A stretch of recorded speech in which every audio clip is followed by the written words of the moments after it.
Alam mo ba?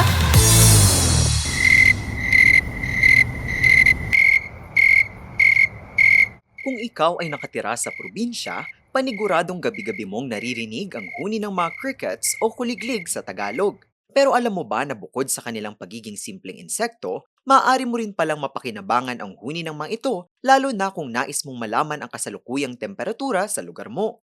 Noong taong 1897, natuklasan ng physicist na si Amos Dolbear ang tinatawag ngayong Dolbear's Law. Isa itong scientific formula na nagpapakita ng direktang koneksyon sa pagitan ng temperatura ng hangin at ang bilis ng pag-iingay o pag-chirp ng mga crickets. Dahil ang mga crickets ay cold-blooded o walang kakayahang mag-regulate ng sariling init ng katawan, ang buong metabolismo at bilis ng kanilang katawan ay depende sa temperatura ng paligid. Kaya kung mapapansin mo, kapag mainit ang panahon, mabilis ang kanilang huni. Samantala, kapag naman malamig, bumabagal sila.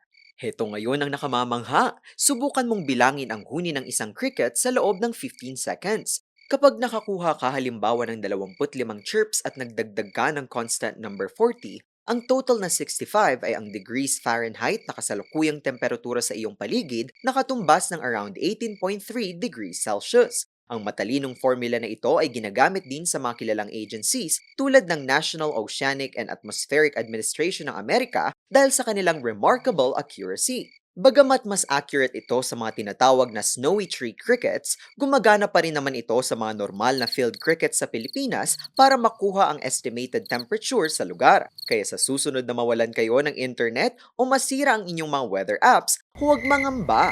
Maupo lang sa tabi at hayaang ang mga maliliit na crickets ang magbigay sa inyo ng ulat panahon gamit ang huni ng kanilang mga pakpak.